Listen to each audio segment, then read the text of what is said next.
Hello, welcome to Everything for Pharmacy. In this lecture, we are going to continue with the source and the types of the microbial contaminant.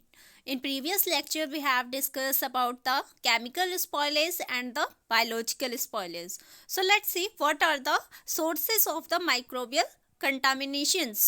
Okay इस lecture में हम देखेंगे कि ऐसे कौन कौन से सोर्स हैं जिसके थ्रू माइक्रोबियल कंटामिनेशन हो सकता है या फिर हम ये कह सकते हैं types of the microbial contaminant okay pharmaceutical contamination involves the introduction of the microbes in the pharmaceutical finish product यानी कि फार्मास्यूटिकल कंटामिनेशन का मतलब है कि किसी भी माइक्रोब्स का इंट्रोड्यूस होना हमारे फार्मास्यूटिकल फिनिश्ड प्रोडक्ट यानी कि हमारा जो भी फार्मास्यूटिकल प्रोडक्ट प्रिपेयर किया गया है उसे इंडस्ट्री में एक पूरा बल्क प्रिपेयर किया जाता है सोल्ड करने के पर्पज से मतलब उसे हम फिनिश्ड प्रोडक्ट बोलते हैं।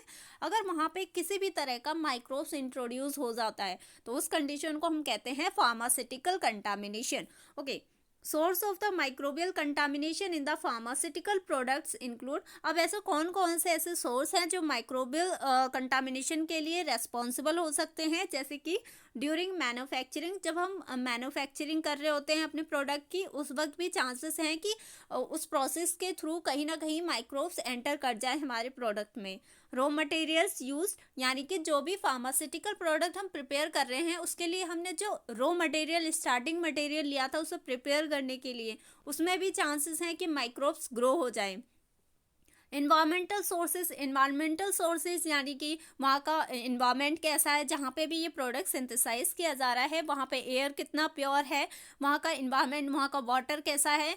तो इन सब चीज़ों की वजह से भी वहाँ पे क्या होता है माइक्रोबियल कंटामिनेशन होने के चांसेस होते हैं। क्लीनिंग इक्विपमेंट यानी कि वहाँ पे जो सफाई करने के लिए इक्विपमेंट यूज़ किए जा रहे हैं पता चले कि उसमें ही कुछ माइक्रोब्स प्रेजेंट हो और वो हमारे जहाँ भी प्रोडक्ट सिंथेसाइज हो रहा है मैन्युफैक्चर हो रहा है वहाँ पे एंटर कर जाए क्लीनिंग के दौरान। ओके पैकेजिंग के थ्रू मींस अब हमने अपना प्रोडक्ट सिंथेसाइज कर लिया है, उसे मैन्युफैक्चर कर लिया है, अब वो पैकेजिंग पर्पज से हमने उसे दूसरे कंपार्टमेंट में सेंड किया तो हो सकता है कि उसे ले जाते वक्त वहाँ पे कुछ जिसके थ्रू भी हम उसे ट्रांसफ़र करेंगे, क्योंकि फैक्ट्री वगैरह में क्या होता है कि मतलब लार्ज अमाउंट में चीज़ें ट्रांसफ़र होती हैं बनती है, तो उस कंडीशन में क्या होता है जब हम ट्रांसफरिंग कर रहे हैं या फिर पैकेजिंग कर रहे हैं अपने प्रोडक्ट को तो चांसेस है कि वहाँ पे भी कंटामिनेशन हो जाए उस पूरे प्रोसेस के दौरान। हमने हो सकता है कि हमने सिंथेसाइज करते वक्त अपने प्रोडक्ट को पूरी केयरिंग की, मतलब वहाँ पे किसी भी तरह का माइक्रोवेव कंटामिनेशन नहीं होने दिया, वहाँ हमने प्रिवेंट कर लिया, लेकिन आगे चल के पता चला कि पैकेजिंग में कोई प्रॉब्लम हो या फिर क्लीनिंग इक्विपमेंट यानी कि क्लीनिंग के लिए जो इक्विपमेंट यूज़ किए जा रहे हैं उस दौरान हो सकता है। तो हमें ये पूरी प्रोसेस बिल्कुल माइंड में रख के करनी होती है कि किसी भी तरह का वहाँ पे कंटामिनेशन ना हो। Containers that are frequently reuse, कुछ ऐसे कंटेनर्स होते हैं जो कि रीयूज़ किए जाते हैं फैक्ट्री वगैरह में जिसमें भी हम प्रोडक्ट लार्ज अमाउंट में बल्क अमाउंट में हम वहाँ पे प्रिपेयर कर रहे हैं, तो वो कंटेनर्स भी क्लीन होने चाहिए properly. Repackaging of the product यानी कि हम रीपैकेजिंग कर रहे हैं या फिर पैकेजिंग करने के बाद हमें कुछ ज़रूरत पड़ी हमने रीपैकेजिंग की तो उस दौरान भी चांसेस हैं। प्रोसेसिंग के थ्रू स्टोरेज या फिर ट्रांसपोर्टेशन की बात की जाए तो ये सब हमारे सोर्सेस हैं जो कि माइक्रोबियल कंटामिनेशन के लिए रेस्पॉन्सिबल हो सकते हैं। फर्स्ट है हमारा atmosphere, this is one of the environmental factor. Okay atmosphere, microbes are carried in the air suspended particles.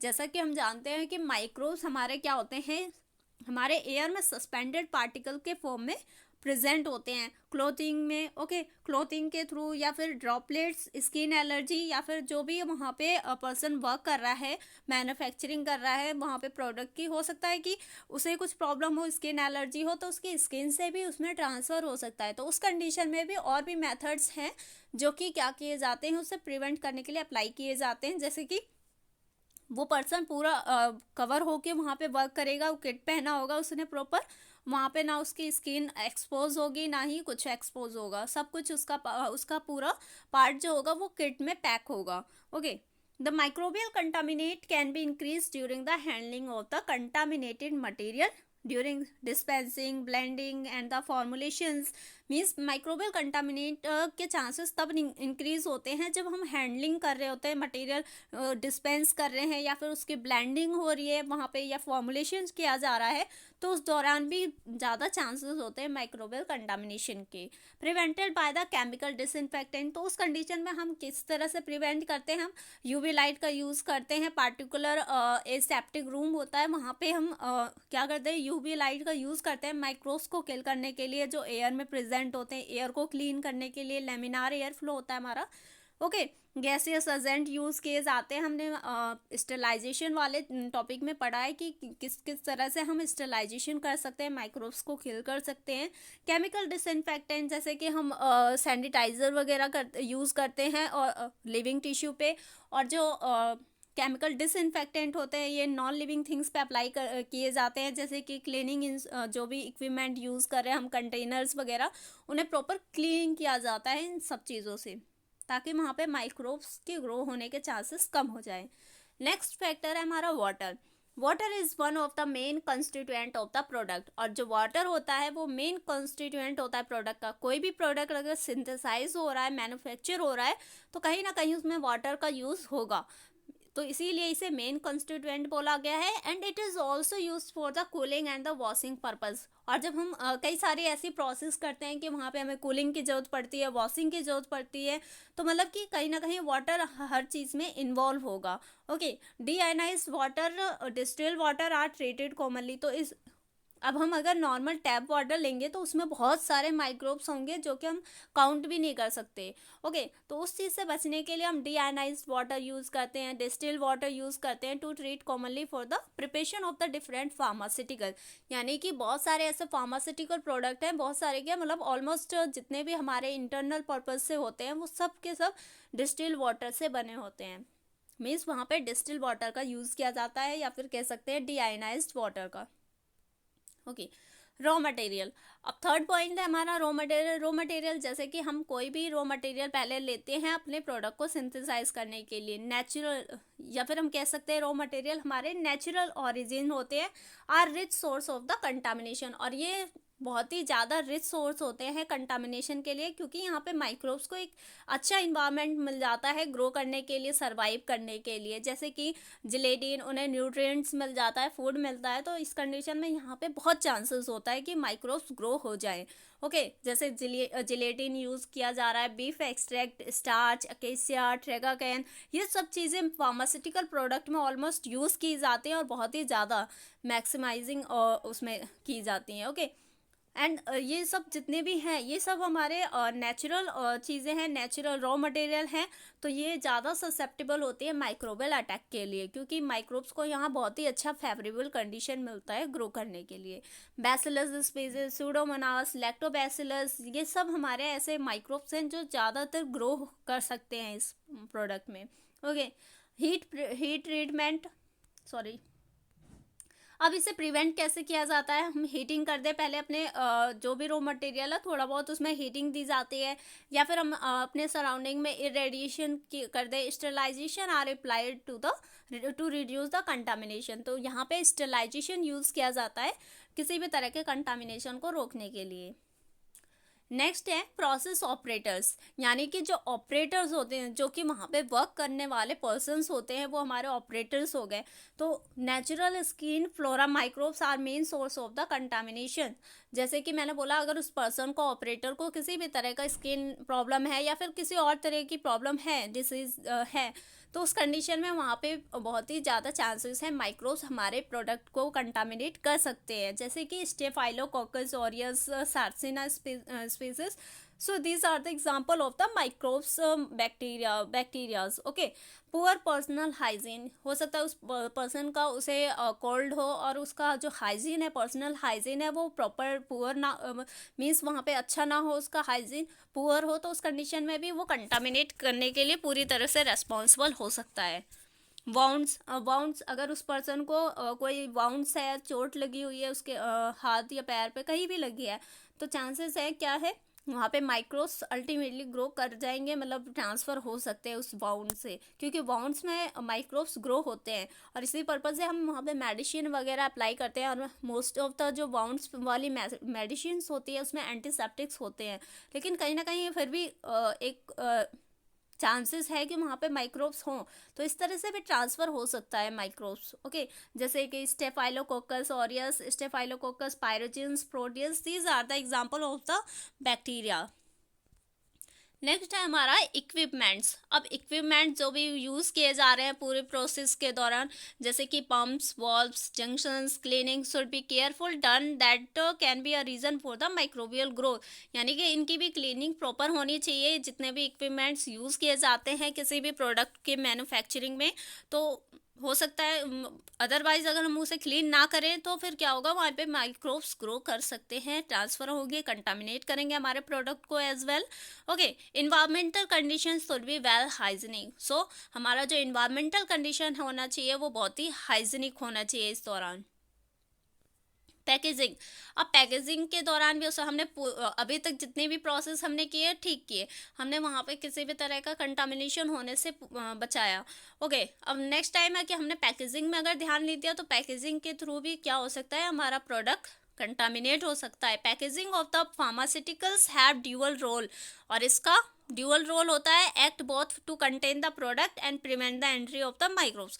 हम पैकेजिंग मोस्टली इसीलिए करते हैं कि एक तो वो क्या करे, हमारे प्रोडक्ट को कवर करके रखें, दूसरा हमारे माइक्रोब से भी प्रिवेंट करें। लेकिन हम जब उसे पैकेजिंग कर रहे हैं तो उस दौरान अगर किसी तरह का कंटामिनेशन हो गया तो हम उस चीज़ से प्रिवेंट नहीं कर सकते। Glass containers, cardboard boxes, closure liners carry different types of the microbes if not treated by any method. Means हम जब पैकेजिंग कर रहे हैं तो हमारा जो ग्लास कंटेनर है, जैसे कि सिरप की बॉटल हो गई, कार्ड बॉक्सेस हो गए जिसमें मेडिसिन का पूरा बल्क अमाउंट रखा होता है, तो हो सकता है कि अगर हमने वहाँ पे क्लीनिंग अच्छी से क्लीनिंग ना की हो, स्टेलाइजेशन प्रॉपर ना किया हो, तो उस कंडीशन में भी वहाँ पे माइक्रोब्स ग्रो हो जाएंगे। ओके, ड्राई हीट, ड्राई तो हमें इन्हें स्टेलाइज करने के लिए हम ड्राई मेथड यूज़ कर सकते हैं ग्लास वगैरह को स्टेलाइज करने के लिए, जैसे कि dry heat at the 170 degree Celsius is often use for the sterilisation of the vials. जो वायल्स होते हैं, एम्प्यूल्स होते हैं, इंजेक्शन की मेडिसिन उसमें प्रिपेयर होती है, सॉल्यूशंस होते हैं, तो उन्हें भी हम क्लीन कर सकते हैं with the help of dry heat. जैसे मैंने बोला, ग्लास वाली चीज़ें जो होती है वो ड्राई हीट मेथड से हम उसे स्टेलाइज कर सकते हैं easily, which can also be sterilise by the moist heat sterilisation, और इसे मॉइस्ट हीट से भी हम कर सकते हैं, नो प्रॉब्लम। उसके बाद है हमारे buildings. Different moulds and bacteria species are most common flora of the walls and the ceiling. कई बार आपने देखा होगा कि हमारे जो वॉल्स होती हैं, जो रूफ होगा, हमारे जितने भी वॉल्स और सीलिंग्स होंगी, वहाँ पे ज़्यादा चांसेस होते हैं मोल्ड्स और बैक्टीरिया के ग्रोथ होने के, अगर वहाँ पे किसी भी तरह का फेवरेबल कंडीशन मिल जाए उन्हें, जैसे कि थोड़ी नमी हो, वहाँ पे थोड़ा मॉइस्चराइजिंग कंडीशन हो, तो उस कंडीशन में वहाँ पे भी ये मोल्ड्स वगैरह ग्रो कर जाते हैं, जैसे aspergillus niger, aspergillus flavours, clostridium species, these are the examples of the microbes. Okay, to reduce the microbial contamination, walls and the ceiling should be smooth and washable. तो इसीलिए इस चीज़ से प्रिवेंट करने के लिए हमारी जो वॉल्स होनी चाहिए, सीलिंग्स होनी चाहिए, वो बहुत ही स्मूथ होनी चाहिए ताकि ईजिली वहाँ पे वॉशिंग हो सके। स्मूथ होने का पर्पज़ ये है कि वहाँ पे अगर ज़रा सा भी कॉर्नर्स वगैरह होंगे हमारी वॉल सीलिंग्स में, तो वहाँ पे क्या होगा, माइक्रोब्स को स्टे करने के लिए एक प्लेस मिल जाता है। तो इसीलिए वो इतना स्मूथ होना चाहिए ताकि वहाँ पे किसी भी तरह का माइक्रोब्स रह ना पाए और वहाँ पे वॉशिंग क्लीनिंग अच्छे से हो सके। ओके, जैसा कि यहाँ पे दिया है, floors, wall, ceilings, all clean surfaces include the floor, wall, ceiling must be smooth. ये जितने भी हैं चीज़ें, ये स्मूथ होनी चाहिए, इजी टू क्लीन होना चाहिए, disinfected and can be constructed to minimise the microbial and the particulate contamination. इनका कंस्ट्रक्शन इस तरह से होना चाहिए कि वहाँ पे क्लीनिंग करने में मतलब क्लीनिंग करने के दौरान किसी भी तरह का वहाँ पे कोई रेजिड्यू ना रह जाए। ओके, मतलब प्रॉपर क्लीनिंग हो जाए। जब स्मूथ वॉल होगी तो वहाँ पे वॉशिंग अच्छे से होगा, मतलब हर वॉल के हर एक छोटे छोटे पार्ट पे भी हमारा डिसइंफेक्टेंट वर्क कर पाएगा। अगर ऐसा हुआ कि वहाँ पे हमारे वॉल्स पे थोड़ा रफ होगा, तो रफ वाला जो एरिया होगा वहाँ पे माइक्रोब्स रह सकते हैं, चांसेस है कि वो वहाँ पे बच जाए, वहाँ पे डिसइंफेक्टेंट ना पहुँचे, वहाँ पे वाटर ना पहुँचे, तो इस वजह से वो स्मूथ होना चाहिए। और इस तरह से हम माइक्रोबियल कंटामिनेशन को मिनिमाइज़ कर सकते हैं, या फिर किसी भी तरह के पार्टिकुलेट कंटामिनेशन के लिए। जैसे कि वहाँ पे कई बार ऐसा होगा, अगर हमारी रफ वॉल्स होती हैं तो उन पे डस्ट पार्टिकल्स भी एक्यूमुलेट हो जाते हैं, तो उस चीज़ से भी प्रिवेंट करने के लिए हम स्मूथ वॉल के वहाँ पे रखते हैं। फ्लोर्स वगैरह जितनी भी सीलिंग्स है सब कुछ स्मूथ होना चाहिए। Flexing and non flexing types of material construction of the floor are used for, मतलब वो जो मटेरियल जो फ्लोर्स वॉल्स के जो मटेरियल होगा जिससे भी वो उसे पेंट किया गया होगा, प्रिपेयर किया गया होगा उस वॉल को, वो flexing non flexing type of material से बना होना चाहिए। Okay, flexing floors materials are made of, जैसे कि कुछ सिंथेटिक इलास्टोमर्स होते हैं, which most commonly used as a polyvinyl chloride, as we know it's very smooth material that use for painting. Okay, तो इस चीज़ से बना होना चाहिए ताकि वहाँ पे स्मूथनिंग हो हमारे वॉल्स पे। PVC flooring is easily repaired, इन्हें ईजिली रिपेयर भी किया जा सकता है, क्लीन किया जा सकता है, और चीप भी होते हैं एंड सिंपल होते हैं। Okay, non flexing floors are made of hard और inorganic filler substances in a matrix material. और ये नॉन फ्लैक्सिंग फ्लोर जो होते हैं ये हार्ड इनऑर्गेनिक से बने होते हैं मैट्रिक्स मटेरियल्स में।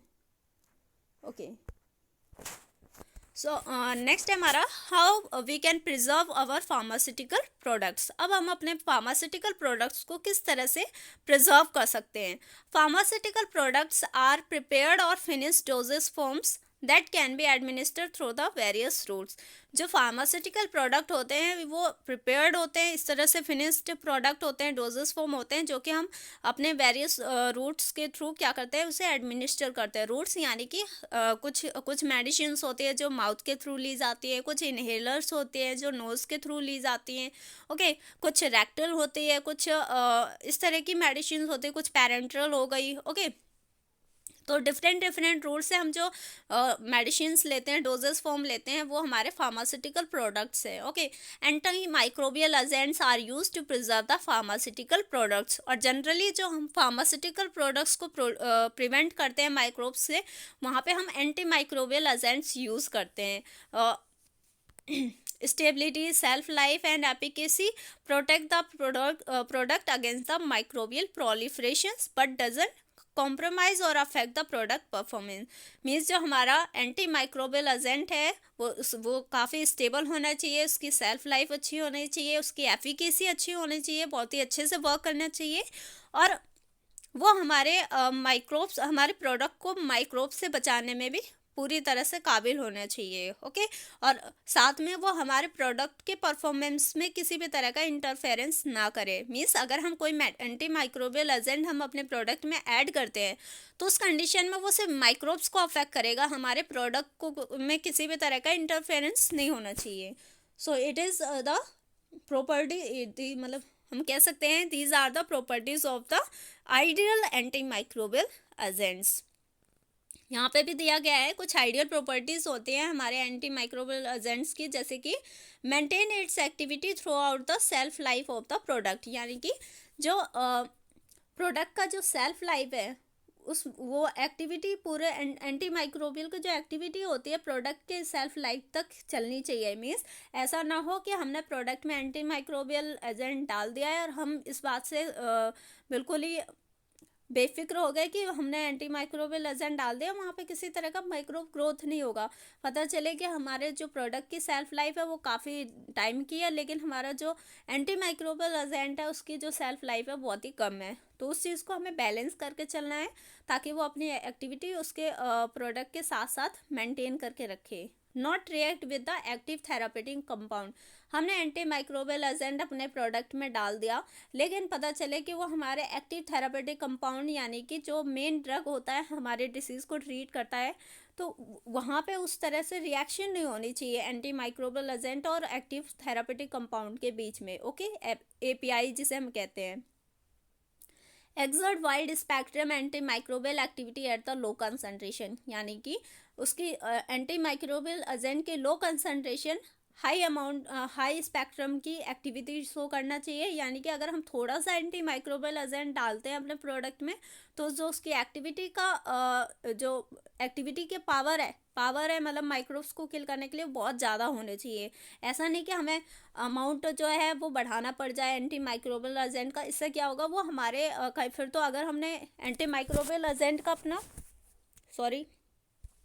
अगर हमने एंटी माइक्रोबियल का अमाउंट ज़्यादा बढ़ा दिया तो हो सकता है कि वो हमारे मेडिसिन ड्रग के साथ रिएक्ट करे और उसके फंक्शन को डिस्ट्रॉय करे, डिग्रेड करे। तो इसलिए ऐसा होना चाहिए एंटी माइक्रोबियल एजेंट कि उसका low concentration wide spectrum of activity show करे। Not react with the containers और द पैकेजिंग मटेरियल्स, वो हमारे पैकेजिंग मटेरियल्स या फिर कंटेनर्स से बिल्कुल भी रिएक्ट ना करे। अनरिएक्टिव होना चाहिए, नॉन रिएक्टिव होना चाहिए। Okay, it should not adversely affect the product stability, और ये प्रोडक्ट की स्टेबिलिटी को भी अफेक्ट ना करे। Okay, these are the formulations and यहाँ पे चांसेस है कि इमल्सन में किस तरह का माइक्रोबियल कंटामिनेशन हो सकता है। Reason to add the anti microbial agent, यानी हम इसमें क्यों डालते हैं इन सब फॉर्मुलेशंस में एंटी माइक्रोबियल एजेंट। जैसे कि कुछ एग्जांपल है इमल्सन हमारा क्या होता है, ऑयल और वाटर का प्रिपरेशन होता है। Usually anti microbial agent concentrate in the aqueous phase, यानी कि जो एंटी माइक्रोबियल एजेंट्स होता है वो हम एक्वस फेज में ज़्यादा डालते हैं ताकि क्योंकि जो हमारे माइक्रोब्स होते हैं वो एक्वस फेस में बहुत जल्दी ग्रो कर सकते हैं, बहुत ही अच्छा उन्हें कंडीशन मिल जाएगा वहाँ पे ग्रो करने के लिए। तो इस कंडीशन में हम एंटी माइक्रोबियल एजेंट हम किस में ज़्यादा डालते हैं, एक्वस फेस में बजाय किसी ऑयल फेस में। ओके, ऑप्थेल्मिक प्रिपरेशंस जो होती है, most ophthalmic solutions and the suspensions are prepared in multi dose container, ये भी मल्टी डोज कंटेनर में प्रिपेयर की जाती है। 10 डे में प्रिजर्व्ड, ताकि उन्हें हम प्रिजर्व कर सके। ऐसा ना हो कि एक ही कंटेनर में हमने बहुत सारा अमाउंट प्रिपेयर करके रख दिया। ऑप्थेल्मिक, ओके, ऑप्थेल्मिक यानी कि जो आँखों में डालने वाली दवा होती है, ठीक है। तो ऐसा ना हो हमने एक ही कंटेनर में बल्क अमाउंट ऑफ हमने प्रिपेयर करके अपना प्रोडक्ट रख दिया, लेकिन वहाँ पे अगर एक भी किसी भी तरह के कंटामिनेशन होने की वजह से क्या होगा, हमारा पूरा bulk amount of product destroy हो जाएगा। तो उस कंडीशन में हम मल्टी कंटेनर्स मल्टी डोज में रखते हैं। ओके, ताकि छोटे छोटे अमाउंट में, ताकि अगर एक कंटेनर किसी भी तरह से कंटामिनेट हो जाए तो बाकी सेव रह सके। एंटीऑक्सीडेंट में ऑल्सो भी required for the some active drugs, और कई बार हम एंटीऑक्सीडेंट्स भी ऐड कर देते हैं प्रोडक्ट में क्योंकि वहाँ पे ऑक्सीजन रिएक्ट भी कर जाता है। ऑइंटमेंट्स में हम क्या होता है, इसमें हम antioxidants are usually added to prevent the microbial contamination, यानी हम ऑइंटमेंट में क्या डालते हैं, एंटीऑक्सीडेंट्स एजेंट डालते हैं जो कि माइक्रोबियल कंटामिनेशन से प्रिवेंट करते हैं। These are the examples formulations in which we add antimicrobial agent, मतलब कि किस तरह के फॉर्मुलेशन में हम किस तरह का एंटीमाइक्रोबियल एजेंट ऐड करते हैं, वो कुछ एग्जांपल्स हैं। जैसे कि ओरल प्रिपरेशंस में methyl, ethyl, propyl, paraben and their combinations हम ऐड करते हैं तो वहाँ पे एंटी माइक्रोबियल प्रॉपर्टी अच्छी शो करता है। मीन्स वहाँ पे किसी भी तरह के माइक्रोब्स को ये ग्रो नहीं होने देते। Sodium benzoate, sorbic acid, potassium sorbate. Okay, topical preparation में जैसे कि फॉर द स्किन, इसमें हम बेंजोकोनियम क्लोराइड, बेंजोथोनियम क्लोराइड इस तरह के प्रोडक्ट ऐड करते हैं जो कि एक एंटी माइक्रोबियल एजेंट की तरह वर्क करते हैं। Methyl, ethyl, propyl, paraben, these are the common and their combinations. Chlorocresol, parenteral product में जैसे कि benzyl alcohol, chlorobutanol, methyl, ethyl, इसमें भी ये कॉमन है। तो इस तरह से एक कॉमन एग्जाम्पल से हम तीनों में आंसर कर सकते हैं। And there combination benzoic acid, sorbic acid. Okay, in next lecture we will continue with remaining part of the unit 5. Thank you so much.